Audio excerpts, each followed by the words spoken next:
Welcome to another episode of Coda Conversations. What's going on, Brian? Oh, not too much, Kevin. How you doing this week? Man, can't complain. Just glad to be employed and, you're still making it. How about yourself? Yeah, just pretty casual. On tomorrow, I volunteer in the morning at a local church. There's basically a food bank that drops off food. We package it up and then give it to people who are driving by the church. So, How's that been it's going? nice to give back to the community once a week. Right. Like any interesting stories in regards to that? No, I mean everyone's really nice there, though. I've had a good experience working with the people there. Everyone helps each other out, and we're packaging up food to give to people. It's a nice energy. How did you get plugged in with that, and like what made you want to start volunteering? I've had more free time in the past year, so I finally decided, well, with some of that free time, I might as well volunteer and just do some good in the world. Right. I know, like with all these layoffs and things, there's probably like a lot of people showing up. Exactly. Yeah. I mean, well, at the church, like half of the people are retired, so they're there because they have not much going on in their lives. Hmm. Like they're not working. They're retired. They Okay. have every day open, so they're going to come down on a Wednesday morning and help out. Right. What about people coming to get food? Is there like a lot of unexpected people, like you know, people that you would never really, expect to be getting food from a food bank? Because I know, like, Well, yeah, you do notice that sometimes, where like an Escalade will pull up, mm, or a really nice SUV will pull up, and you're thinking like, all right, this car is worth like 70, 80 grand. Why are you showing up for free food? right. So you have a little bit of that, but mostly I think people are pretty modest, and probably don't have much money, probably are struggling. Right. Food costs are so high right now. Um, so yeah, it's nice to be a part of that. I found it a couple of weeks ago. I've been going every Wednesday, and at least in the short term, I plan to continue it. It gives me a nice feeling to give back to the community, and yeah. So for now, I'm gonna keep doing it. Oh, nice, man. Like I know, like even with people, like that look kind of affluent, a lot of time, they might be bogged down with these high payments, car payments, and they just lost their job, so they're Exactly. they're in need of food. Because Intel, they recently had like 15K layoffs, and Dell had a huge amount of layoffs as well. So Yeah, Dell, I think Intel had between 15,000 and 18,000 people they let go, something like 15% of the workforce. that's a lot of people in a short time period. Like I always wonder, like, how does the economy reabsorb that many people? Yeah, it's like how do that many people then apply to jobs and find new jobs? Like it's kind of like when they let go of all the recruiters. They laid off like 100,000 recruiters right when the tech layoffs started about like a year and a half ago. So I know a lot of those people never returned to recruiting. They might have gone into sales, or they might have been driving Uber, or God knows what. Yeah, because uh, the 100K at once and in a short time span, that's a lot of lost jobs. So, like, what do you do exactly? When you're competing against so many other people that's doing the exact same thing, and like, you know, I wonder where they went. Is it like car salesmen, or like what Yeah. do you No, it's a great question. But yeah, Intel, that's brutal. And I was looking into it a little bit about why they're laying off so many people. I guess they're restructuring their business, like kind of from the ground up, because they want to stay competitive in the AI market. They want to stay competitive with NVIDIA and AMD, their competitors. So they feel like they've got to get, kind of like start fresh, get rid of a lot of people, trim a lot of the fat, and get back to making profits. Because I think they had a really large loss this past quarter. Yeah, like I mean, I don't know what like top AI people are gonna work for them if they're just laying off a bunch of people, So Right. I wonder, like, how did they get there in the first place? Because at one point, Intel was like the premium processor, like they had the best performance. AMD was kind of looked at that as a budget option, but now it's like AMD almost beats them both on price and performance. Yeah, it's funny because I was watching a YouTube video about the Intel situation, and this one guy is saying like, these AMD chips are way better.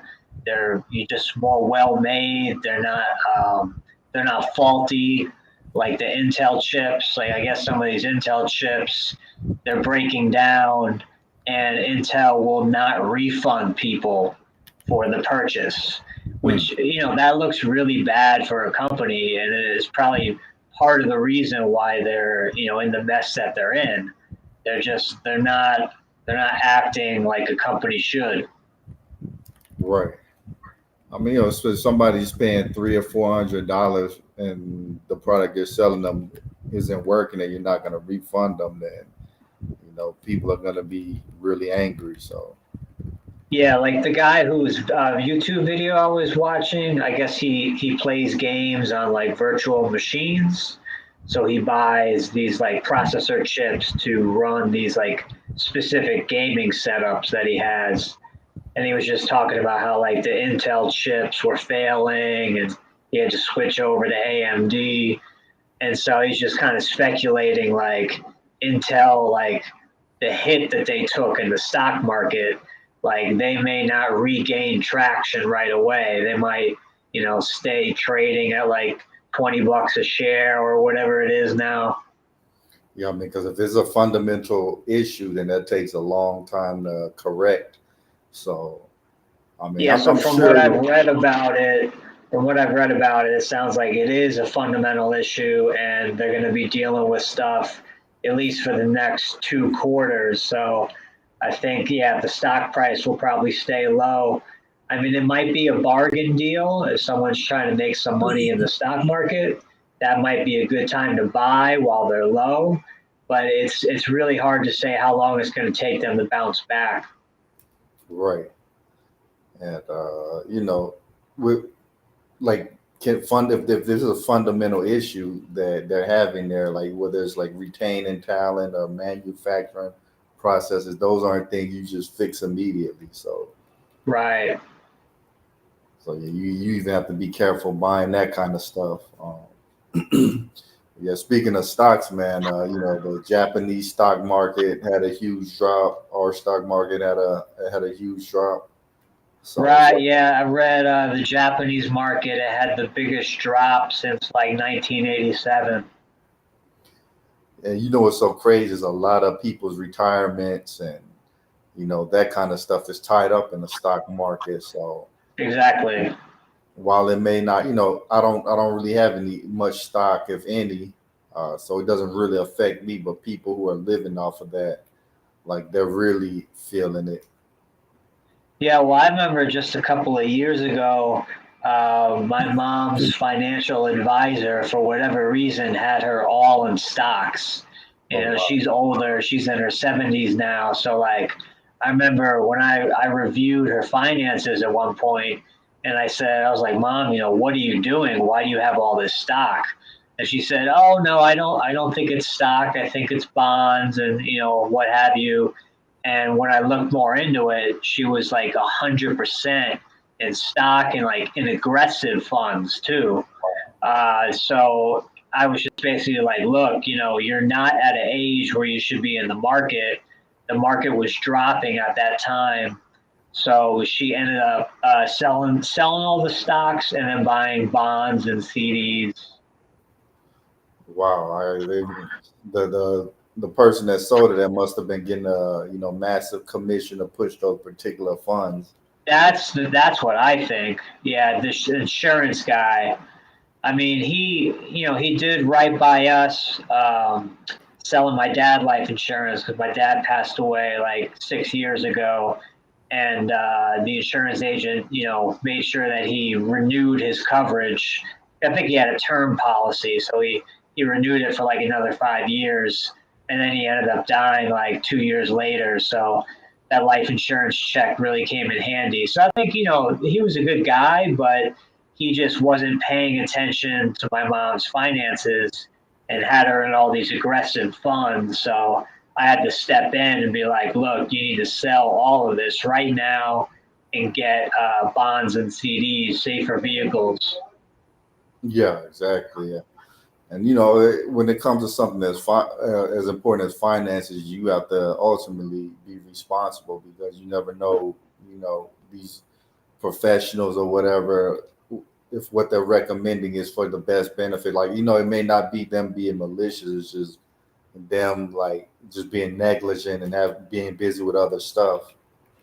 Exactly. And then then you have people that are you might call them like personal traders or people who put their money into, companies specifically instead of index funds and Right.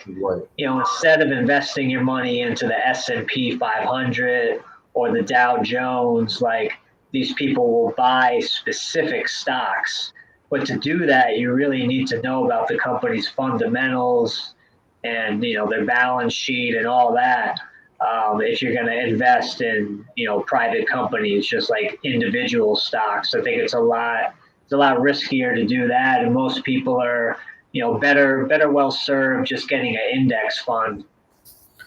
Yeah, because otherwise you're pretty much gambling. Most people are not trained to be able to read these That's the finance. thing. Yeah, it becomes trade like stock trading is gambling versus long term investment is more of like a sound mindset. There was a book is by I think his name was Burton Malkiel, A Random Walk Down Wall Street. He said like, Yeah. most professionals, even professionals, fail to beat the market. So just expecting the average person to do that when they don't have any kind of training, like you're wasting your time because you're gonna end up losing compared to just getting in the index fund. Yeah, because imagine that you had all your money tied up in Intel, Nvidia, AMD. All those stocks are taking a hit right now. So, your portfolio would be taking a massive hit if you had a lot of Intel stocks. So it's definitely risky. And like I said, most people are going to be better well served by just having like an index fund or mutual funds or something that spreads the risk out a ways. Yeah, I did see a post on Reddit where like some guy bought like 750K worth of Intel stock like a few days before like it Oh dropped. no, Yeah, that's uh, that's rough. like obviously he has the money to be able to take the hit. It's a painful hit, but imagine like a grandma or something like Yeah. you know she's No, in so big trouble. that's why I was so concerned when I found out like a couple of years back my mom had all her money in stock and she's at an age where you should be retiring and her portfolio was declining because the market was dropping. And I'm just like, you need to sell all of this stuff right now. Like, what are you doing? Like, what are you doing in the stock market at your age? But not everyone. We're a lot of us people are very trusting. We're too trusting of people. We're Right. too trusting of our financial advisors to do right by us when, like you said, maybe it's just this guy's getting like a really good cut. So that's why he has her in stock still. Yeah, that's the crazy thing is like we have to trust these professionals because we don't have infinite time to learn everything in depth. Like I can't go, in my car's engine and fix something. So you got to trust the mechanic, but a lot of them are, making up stuff. Shifty. Yeah. Well, no, there's a good example of talking about cars. I have a 2009 Jetta, and it runs pretty well, but I remember there was a light, like an engine light that was going off for the radiator. So I brought it into this one shop that I had been before, and it was recommended by my mom's boyfriend. He had been there for years. And so I bring the car in and I said, there's something up, this light's going off, something's up with the radiator, I think. And I said, okay, we'll take a look. And first they called back, they said, well, we can't find anything wrong with it. But they said, well, let us check, check a couple more things. And then I get a call back in an hour and they say, oh, you need to replace the radiator. And I'm like, what do you mean we need to replace it? You just said there was nothing wrong with it. They're like, oh, well, we found something or whatever. And they're like, it needs to be replaced, and that's going to cost like $1,500 or $1,700. And I was just like, it's too much. It's a used car. Like, I'm not going to put that much money into a used car. Right. And basically, I just said, well, I'll just see what happens with it. And I got the car home, and like a day or two later, the light turned off, and then it was fine. So it turned out they were just price gouging. They were just trying to pull one over on me because I don't, because we don't, like you said, we don't know cars, we don't know engines. At least not most of us. I know very very little about cars, so it's like when something goes wrong, it's like if you're sick, like you go in to see a doctor, you trust the doctor to give you sound medical advice. And so you'd hope that that's how it will work with mechanics. But, you hear so many of these stories about mechanics being shifty, and it's just really unfortunate. Yeah, exactly. I mean, they one of these shows they did something with like AC HVAC. They got some professionals to take the HVAC unit, mess it up a little bit, and then they would call these other companies to come in and like quote unquote fix it and see what kind of quotes they would get. And you Oh, had the wow. people that was like price gouging, like making up stuff, and that's the kind of society that we're in now, where you have to depend on all of these professionals for different things, and some are scrupulous and others aren't. So it's kind of a gamble, man. Like, It's tough because you don't know who to trust. Like, I was going to this car place because it was referred to me by my mom's boyfriend, because he'd been going there for years, and he never had any issues with them.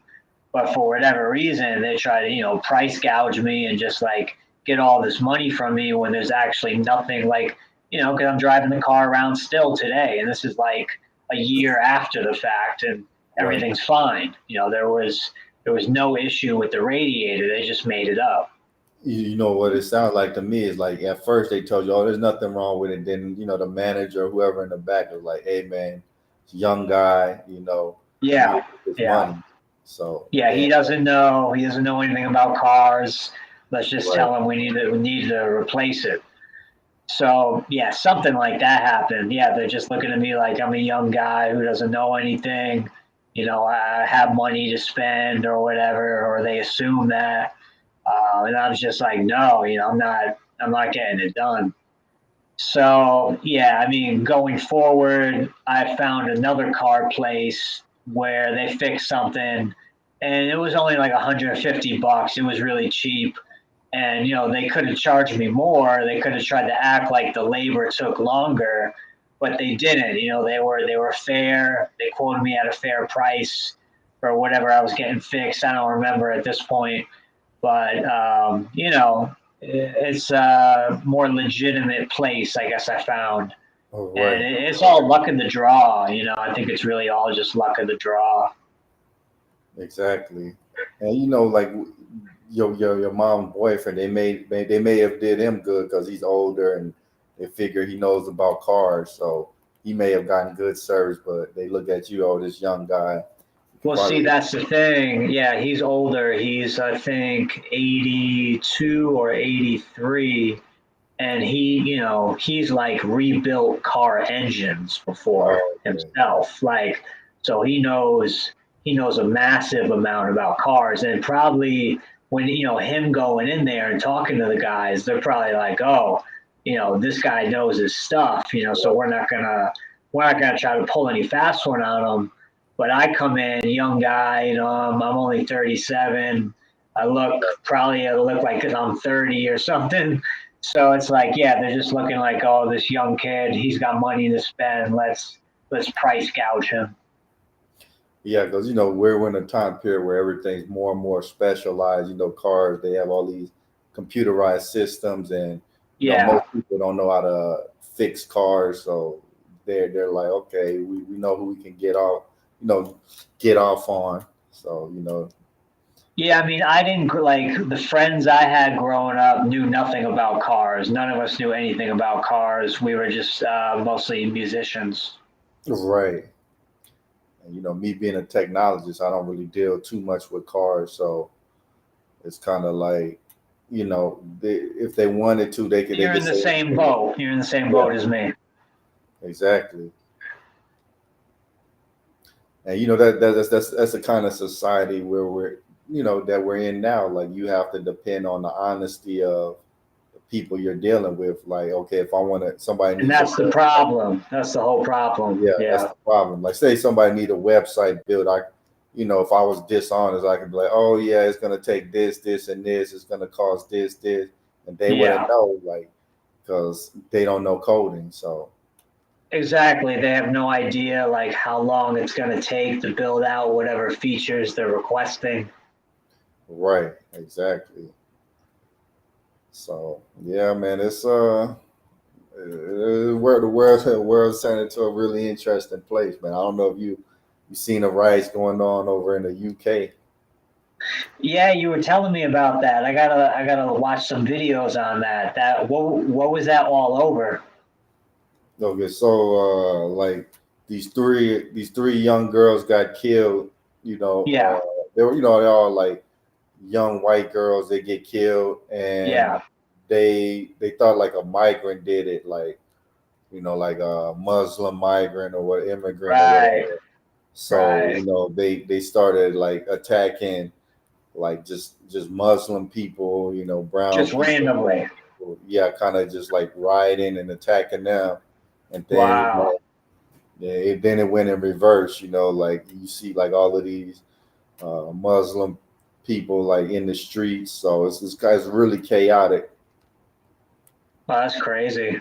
And I kind of feel like that something like that could be coming to the U.S., but not in that same aspect, but more like in regards to the elections. Like if one side feels jilted, then you know, You're saying like a potential civil war? yeah, it could be that, could be rioting or whatever. So, uh, Well, like you remember the whole like the Black Lives Matter. There was all those riots. right, exactly. People So, like burning down stores and stuff like that. well, you even look at the Capitol riots with Trump and all of that. Like they people were raiding the White House. So And people died too. so imagine if he loses the election and people feel like, oh, they cheated the election process. Yeah, because that's a big problem for the country to not believe in the democratic process of elections. Like Right. if the faith in that is removed, that's what sets the stage for a potential civil war. Because like in the South, you have all these militia groups who are like training and like preparing for this day to come. Like they can't wait for this day to come. It seems like in some of these places in the South. So like it's I would say it's a real concern. There could legitimately be a civil war in this country, depending on what happens, in Israel and all Yeah. that. And that's something that a lot of people aren't paying attention to either. Is like Israel and Iran, what goes on over there. they get into It's war with, scary. Yeah, it's scary. like Iran is supposed to attack Israel. They've announced that they're going to attack Israel like in the next Yeah. few days or whatever. So if Iran and Israel go at it, that's going to escalate. And we also have the Then whole it's going to turn. Yeah, it's going to turn into a World War III. Yeah. right. So yeah, I mean it's just it's some interesting times, man. So just gotta stay faithful in God and stack your money up. Don't go crazy spending it. Yeah, I mean, it's a time like if you have the money to invest, it's best to like we're talking about put the money in like an index fund, like a S&P 500 fund or Dow Jones or Nasdaq. Like get one of these index funds. Let your money get spread out a bit from different companies. Don't just buy one stock like Intel because you never know what's going to happen. Right. Yeah, then like to me, if I ever got a big chunk of money, I would just like pay my house off.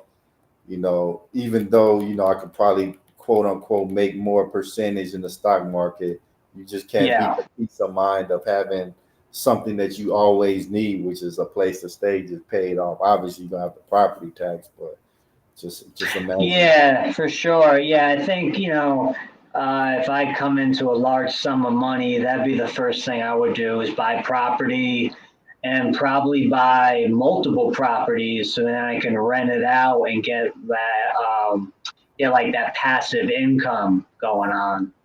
Exactly. To me, I think that's the more sound move because, like, your house isn't just gonna disappear. You know what I mean? Whereas Yeah. like stock is just kind of a computerized. Think about the CrowdStrike thing. If all of these computers could be affected that quickly, what would like an EMP strike do? And it, kind of wiped out all these different records. Who owns what stock? Exactly. It's like turns into like a Terminator movie. And the CrowdStrike thing just shows how interconnected all of these computers really are, and how easily Yeah. things can, be brought down really. So if we're at war with Iran, Russia, who's to say they won't try a cyber attack? Yeah, and then like everyone has drones nowadays, so you could attack people like without actually having a human in the ship. You could send like, a bomber over to a country and they drop a bomb and it's, there's no one in the ship. Like so if it gets shot down, no big deal because there's no humans in it. Right. Like if it comes down to like a drone war and all that, I'm not sure we can win because most of our manufacturing is in China, so they would just out manufacture us, like Exactly. Yeah, and I especially. mean we already don't make our own phones. I think all the iPhones are made in China, right? Yeah, I believe a lot of them they're trying to move it to other nations, like I think like India and stuff like that. But Yeah. imagine if China took control of Taiwan, where most of the microchips are made, even for like our military, like smart bombs and stuff. Yeah. They would just be able to out manufacture us, limit our supply of chips, and at that point you're really messed up because there's nothing you can do. Yeah, man, it's pretty scary to think about like what is unfolding or what may unfold right now and the state of the world in 2024. It's wild, and then we have the elections coming up. There's a lot of debate on who should get elected, what is like what's the effect on this, like if Trump wins, does the stock market do well because he's a Right. business guy, like because I think last time when Trump got elected, the stock market rallied and it had some really good months or maybe even a good year. So I think people might assume, okay, if Trump gets elected, the stock market's going to go up. And if he doesn't get elected, people probably assume it's going to go down. So it should, it'll be interesting to see how all of this plays out. Right. The who realistically, like, who would want to be the next leader, if you're sane, because you got to deal with possible world war, hyperinflation, economy crashing. Like it's a lot to put on your plate. Yeah, and I'd say, even though we're not technically in a recession, by like financial standards, it seems like we're in a recession because there's so many layoffs happening. Like we're talking about earlier, Intel gets rid of like 15,000 to 18,000 employees, 15% of their workforce just, being let go overnight. Like that's major. Yeah, that's a lot of people that's now without jobs. They're on unemployment. If unemployment runs out and there's nowhere to reabsorb them, then what happens next. And yeah, and then imagine that happens to you and you have no family. Exactly. That's when you have people out on the streets, and they might resort to crime just to make it. Just exactly, just to make it. I mean, you hear these stories about like Targets and Walmarts getting hit up by like people just rushing in, taking a bunch of stuff, running out. So they started to close down some of these stores I was hearing about. Right. I think yeah, we'll see a lot more of that if you know people keep losing their jobs and they have no alternative. Like they're not just gonna Yeah. lay on the streets and die. They're gonna do something.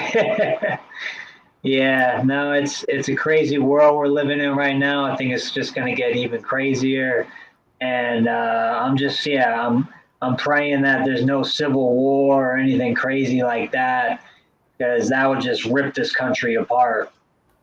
Exactly. Like yeah, this year's been really interesting so far. Um, like you say, you just got to stay prayed up, keep your faith in God, and just keep a low financial profile. Don't go crazy with the Yeah, expenditures. Pay off your debts, and stay exactly. Pay off your debts. That's the name of the game. right and stay networking is important. Like that's the only way really to get a job now. Like you Yeah. know you have to know somebody because you're not gonna get past Well, the and like, yeah, and I mean, and, when you think about even like our podcast, like networking to get guests for the podcast, like it's all you got to put in the hours, you got to put in the the blood, sweat, and tears. But through that networking, you get results, and like we're starting to get larger and larger guests to come on the podcast, which is great. And I think that it generates potential revenue, it generates more interest in the show. So it's right. it's definitely exciting. Yeah. Yeah, just reaching out to people and having conversations. That's you know And just treating people like humans, like right. hitting someone up on LinkedIn and just being like, hey, thanks for connecting. I see you work at Capcom, or I see you work for Electronic Arts. That's awesome. Check out this podcast I'm doing. We do it twice a week. It's a techie podcast about life in general. Let me know if you'd ever want to come on. So like, I'm sending like warm outreach messages like this, and I'm getting a lot of favorable responses, which is really Right. great. So it's not that complex. You just have to do it. So just for Yeah, the I think audience. that's my point. Is that like networking? We try to overcomplicate, and people try to overcomplicate what networking is, when truly networking is just saying hi to your fellow man, like just starting up a conversation online, checking in with someone, how's their week going, like as basic as that. That's what really networking is. And if you want to get better at networking, you need to kind of like ease into that calmness and that easygoingness of networking online. Because if you're going to look at it like a war, you're going to look at it like all strategically, I think you're missing the ship. Right. Because people can sense whether it's like an organic interaction or whether like you're trying to get something from them. You know what I mean? Well, yeah, and because we all know like those interactions on LinkedIn that are not authentic, and it's more like you get the message saying, "Hey, how's your week going?" and you're just like, okay, who is this? Why do they want to know how my week's going? And you say, oh, it's going well, and then they hit you right back. Oh, I'm a career coach, or oh, I'm selling blockchain, or I'm selling Bitcoin, and like I'll turn you into like a multimillionaire.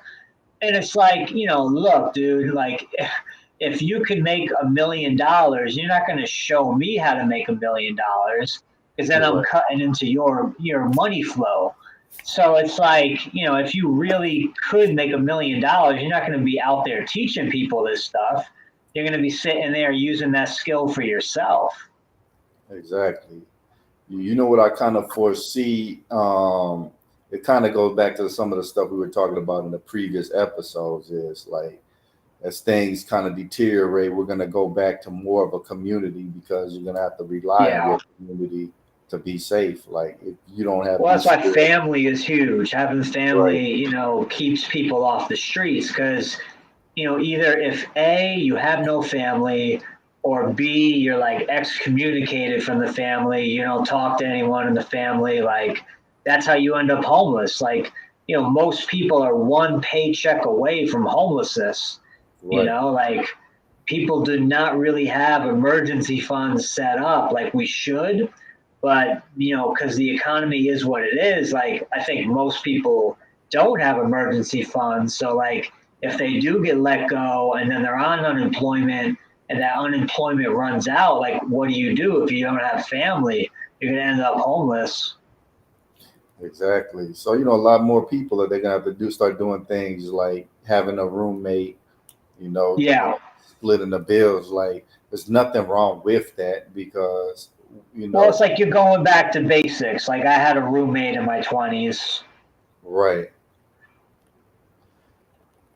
Yeah, I think a lot of people gonna have to kind of move past their ego. You know what I mean? Oh, yeah.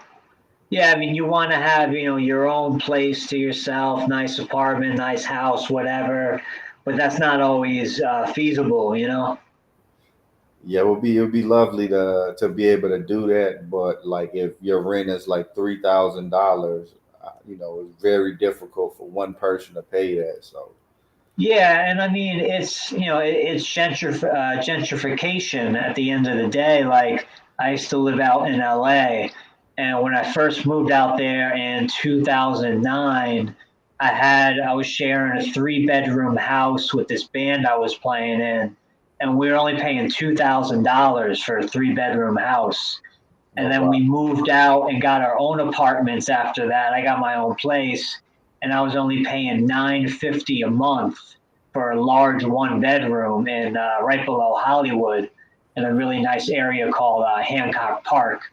Mostly families and stuff like that there.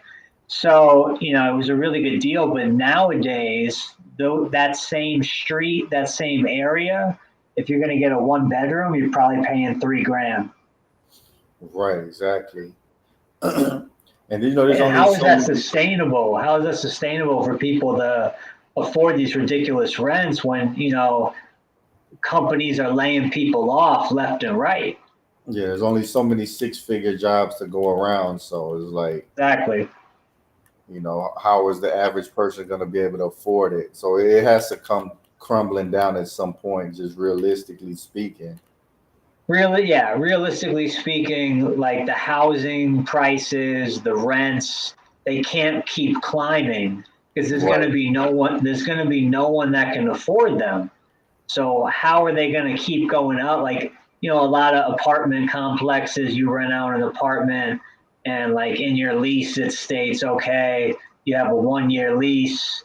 And then after that, you can renew the lease, but we're going to add on like an extra $100 or extra $150. And that starts to add up the longer you're at right, a place. Let's say you're, at a place for like 10 years that has that kind of contract. Like, over that 10-year period, now you're paying like an extra $1,000 a month. right.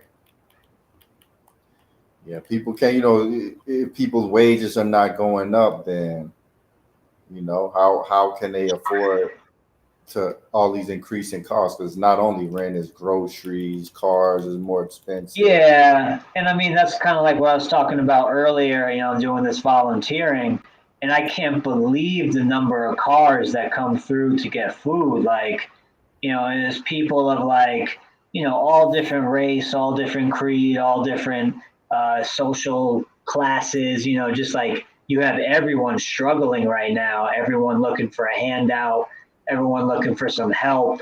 And it's great that there are food banks to where we can give people food who need food and can't afford food, because like the price of food is getting insane, like eggs, milk.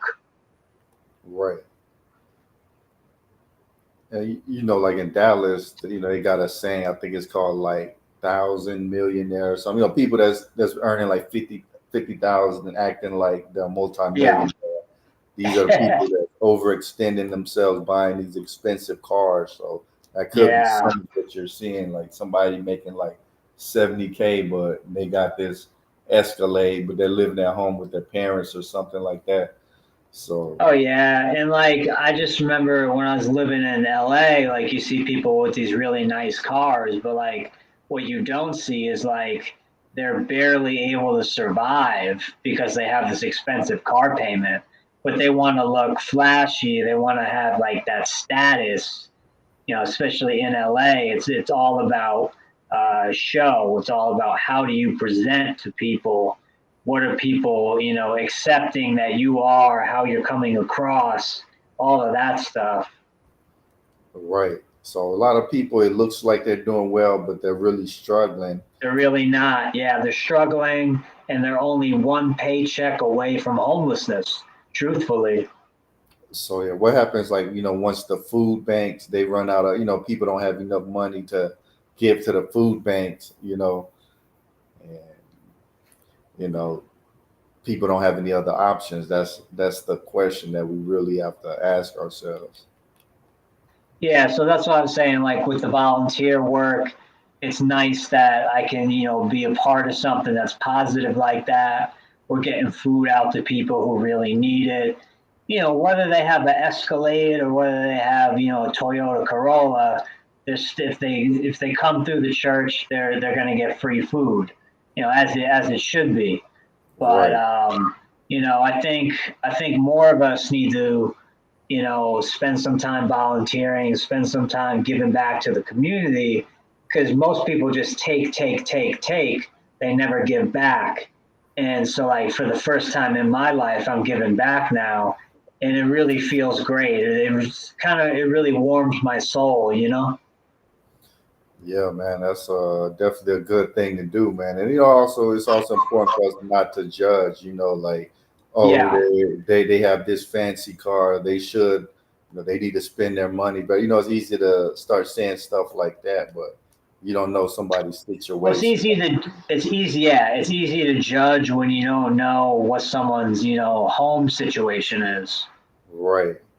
Like, somebody could have bought that car when they were doing great, but now, That's my point. you Yeah, know, that's my point. Like they bought the Escalade when they were making six figures, but now they got laid off, or they're working at Intel. Now they get laid off. Like now, what do they do? exactly. And it's really easy to fall into that. Now you can't make your car payment. Now you can't pay that $3,000 or whatever you're paying for rent in this, this nice city, and you lose your house, and it's like a downward spiral. So, Yeah, you're no, it's never. definitely a lot of craziness going on right now, Kevin. That's for sure. Exactly. So, now is the time not to judge. Don't let your ego get in the way. If you have maybe some extra rooms in your house, and, maybe rent them out to a friend or something, you got to Yeah. start, cutting down on expenses, because I don't really see things like just getting better in a major way anytime soon. No, I mean, what I feel like we're already, even though they're not saying it's a recession on the news, I think we really are already in a recession. And like the unemployment rates are probably higher than they're speculating that they are. because it's not taking into account freelancers, all Right. the people who work 1099 who can't even collect unemployment. Like, what about those numbers, right? Exactly. And you see all these open to work banners on LinkedIn and guys who Yeah. have like years of experience in the industry, and somehow they can't find a job. But the media tells us, oh, the economy's great. Like, Or they say, oh, yeah, people don't want to work. People don't want to work. The great resignation, whatever. Like, I'm here to tell you, people are working. They're ready to work. They want to work, but the opportunity is just not there. We're seeing more and more layoffs, especially in the tech industry. Tech has really been decimated over the last year or two with layoffs. So it's not the shiny gold industry it used to be, where you would figure, oh, let me get a tech job that's going to be comfy. I'll be set, just working tech. Everything will be okay. And that's not the case anymore. yeah, if you haven't gotten in already, it's going to be incredibly hard to get in, and you're probably going to have to start off at like 45K or 50K, which is good, but it's not like Yeah, you show up breathing and somebody's offering you six figures. Like, sure. I mean, it's like you were fortunate to get involved in programming before there was really all these boot camps that started popping up, because all these boot camps have been flooding the market with junior, and entry level talent. yeah, I kind of got in like at a time when, it was like hot, but even then it wasn't easy for me to get in because I still ran into, oh yeah, we want somebody with experience. We want experience, right? Right. So, I was blessed to eventually get on at a company that gave me a shot, but And then somebody you got now, some real training there, right? no, not really. Tech is pretty much you figure it out, by yourself, and you can ask somebody for a little bit of help, but it's largely on to you to figure it out. It's not like, okay, even like McDonald's, hey, we're going to show you how to use the deep fryer. You need to use X, Y, and Z technique. Mostly, it's Yeah. like, here's the code base. Go look through it, figure it out. If you have any questions, ask. Somebody. Yeah, and I mean, I've told you before in previous shows, like that was my experience with programming. I went to a boot camp to learn Java Spring, so like mostly like back end Java, full stack Java. And then when I get out of the boot camp, they're like, oh, they're not really hiring entry level Java engineers. Like, you're going to want to go out and learn React, go out and learn Angular. So I'm just like, okay, great. I just spent the last year learning Java. Now I got to learn JavaScript. I got to learn, a whole new language. I mean, Right. Java might sound like JavaScript, but they're very different languages. So it was a lot to learn all that stuff. And then I had to intern somewhere. I had to work for free for like 6 to 9 months just to get the experience up enough to get hired for a programming job. And then when I did get brought in on the programming job, there was no mentorship, there was no training. Like you said, they send you the code base and they're just like, okay, we'll figure it out, start building out these features for us. Right. Right.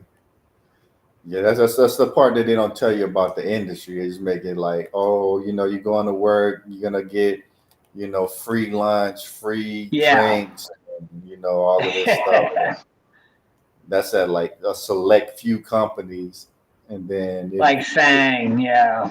right. And if you're not prepared to learn yourself and deal with the stress of that, then you know you're gonna end up like possibly dropping out because it's so stressful. Like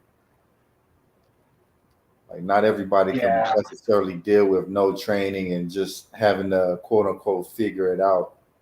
Yeah, no, for me, it caused burnout and I quit that programming job after 2 weeks due to stress. Right. And I think a lot of that is kind of like what's going to happen. I think a lot of people are going to be better suited to maybe doing one of the trades or something. Like electrician work, Yeah, electrician. There's a lot of electrician HVAC. jobs. Yep.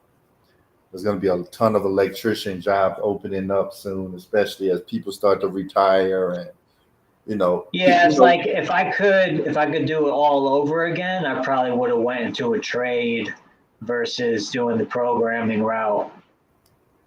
yeah, that's the reality of like employment is like you don't necessarily want to go into the so-called next hot field unless you're really Yeah. good, really dedicated, because it's going to become super saturated And field. like you said, you got to love it. Like you really got to love Right, programming enough to learn the stuff you got to learn, on your off hours while you're not working your full-time job. You got to be willing to put in those hours to learn all these skills. And for me, it just wasn't sustainable. That's not how my personality is set up to like want to be doing all this extra work all the time just to stay employed. right, exactly. And you know, it's kind of like all the professions our parents pushed us away from. Like, oh, you shouldn't become a mechanic. They don't get paid that much. Right, They're right. making a ton of money because nobody else can do those skills. Right, you have these highly specialized skills like plumbing, electrician, like people, if something goes wrong with your power, you're going to call an electrician to come over and they're charging you at least 150 just to show up.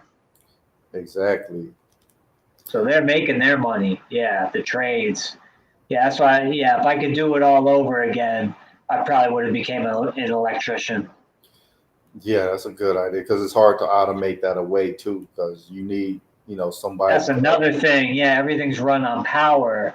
So if you're working in the power industry, energy industry, there's probably a decent amount of job security there, as opposed to the tech industry where they just keep slashing people from these jobs. Right. And you know, in that those kind of industries like the trades, you know, you have to Yeah, show up on site. They can't just have somebody like 10,000 miles away doing the same job you're doing. it can't be outsourced. Yeah, the Right. trades. Like, if something goes wrong with your shower or your plumbing, like you're going to need a professional to come in and you're going to be paying, just like a plumber to just show up at the house. Like you're talking at least 100, 150, 200 just for them to come out and see what's going on. Right. So that's really where the money is in these trades because they've got like a lock on people because they know that you need your that skill set. We need electricians, we need plumbers, we need carpenters, we need contractors. So those are definitely good fields to get into versus tech, which just seems to be shrinking and shrinking now. Yeah, I would say like nowadays, don't get in unless you really love tech. Like, do you really love programming? It's just like something that, you know, this is the only thing you can see yourself doing. Because otherwise, Yeah, well, and I would like to just let our listeners know, like, don't end up like me where you go to a coding boot camp, you learn one thing, then you have to learn a totally other thing when you graduate, and then you end up at a job that you hate and you don't want to do the extra work, you don't want to do all the learning outside of the job hours. If that's not you, do not get into tech because you'll be sorely disappointed. Because, like Kevin's talking about, like you gotta love it, you gotta want to learn. They're gonna send you the code base and just say, "Hey, figure it out." Like sink or swim time, basically. yeah, and I would say like now is not the time to like focus on quote unquote sexy. Like you need stability. So like Yeah. you know, the trades are going to be more stable than tech right now. You know, I haven't heard of like 50,000 electricians getting fired at once or 30,000 No, plumbers. you never hear that kind of stuff because we need those trades. Or in constant need of plumbing, electrician, general contractors. This stuff is really important and we need it. But like with tech, we're finding out I guess a lot of these jobs are not necessary. We could We could trim the fat. We could lay off 15,000, 18,000 employees and still have a, functioning company. So, just we're living in really interesting times, Kevin. Yeah, exactly. So yeah, you gotta think ahead, trust God, and just make smart moves. Like don't think short term. You have to think And long it's not term. also, it's like not just about money. Like for Right. me, I was switching into programming because, yeah, sure, I did it as a kid and I enjoyed it to like a certain extent, but that was basic stuff like Visual Basic, Dreamweaver, Microsoft Front Page. Like this stuff's like, child's play when you compare it to a language like C++. So it's like, you got to find something you're passionate about, which is why I'm glad I'm doing music again, because that's really where my passion lies. Playing drums, teaching drums, doing recording sessions. Like that's really where my passion is. And I'm fortunate to be able to go back to that. And, I'm blessed with the skill set to be able to pass on my knowledge to people.